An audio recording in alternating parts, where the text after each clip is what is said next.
Bonjour tout le monde, ici Carolien 98. J'espère que ça va bien. Moi, ça va nickel. Aujourd'hui, le début des semences et nettoyage des champs et ramassage d'un peu de roche. C'est ça qu'il y a au menu aujourd'hui.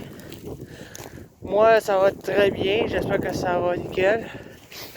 Comme je vais le montrer tout de suite après, ce châssis sur 2 champs, on a dû passer un coup de décompacteur et passer le vibro. Ça casse les mottes du décompacteur pour permettre de faire un bon nid de semences. On a dû passer là-dedans. Après ça, je vais vous reprendre quand je vais ramasser la roche. Mais maintenant, je suis en train de ramasser un peu de poids parce que j'ai un arbre qui a tombé. Il a laissé des branchailles dans le champ et je suis en train de les ramasser. Et Nana, ils m'ont dit fais un petit tour des équipements que j'ai. En ce moment, notre 4 roues c'est un Kubota pour travailler en fait. On a une boîte pour qu'on charge des balles dedans et on l'aime bien ce 4 roues là, ça permet de faire des affaires. Comme là, je vais aller ramasser la roche, j'allais ramasser un peu ici. Mais même si je vais vous montrer c'est quoi semi-direct et conventionnel. C'est deux méthodes différentes. Et là, je m'en vais continuer à ramasser la branchaille qui a tombé pendant l'hiver. Ici, on se retrouve à une partie que mon père a ensemencé ce matin en fait.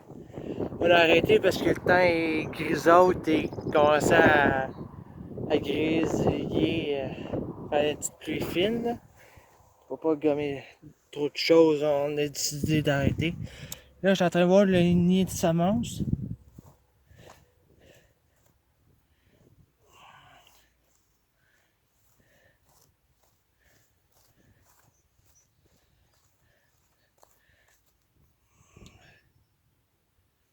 C'est pas ça, non.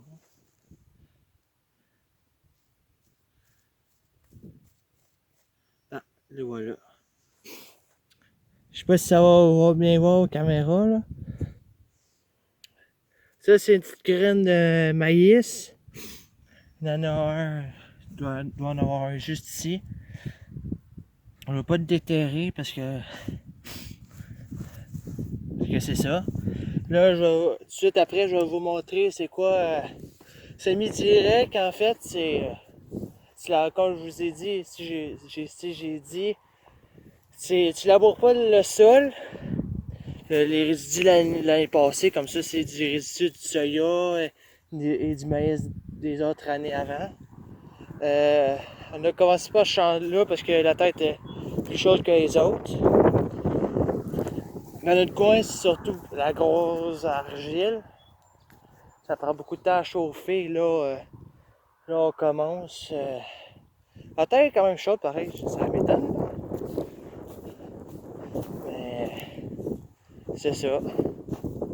J'ai dit, même si t'es en semi-direct, des fois tu sors des roches que tu dis, il va rester là. Mais je vais aller prendre un autre. Ah ben, une balle. Une balle. Non, je vous reviens avec la comparaison des affaires conventionnelles, labos conventionnels et semi-directs. Vous avez une preuve devant vous que tu laboures pas la terre. Là, je vais vous montrer c'est quoi conventionnel. Là, je vais poursuivre dans un de nos champs qu'on a dû... on essaie d'être le plus possible en semi-direct, mais quand t'as qu'un choix de niveler le champ, t'as qu'un choix de labourer. Ça, c'est comme je vous disais, ça fait de la belle petite terre fine. C'est idéal pour la semence, mais c'est très... quand ils vendent beaucoup, c'est la bonne terre à part, la terre plus lourde, qui est moins est moins fertile, elle reste à terre. Que le semi-direct, il y a plus de résidus, ça en part beaucoup moins.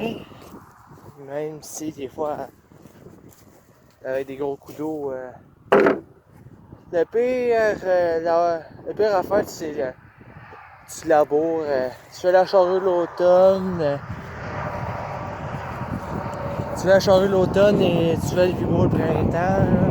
Donc ici, c'est pas l'idéal qu'est-ce qu'on a fait. Là. Mais on n'avait aucun choix de le faire. De un. Et aussi, sur des cailloux, la roche, et on est allé d'en ramasser. Ici, ça va être comme dans l'autre champ, ça va être du maïs. Et ça va être jusqu'ici. C'est un champ entre deux champs de foin en fait, mais pour ça, vous devez continuer à me soutenir pour que je continue.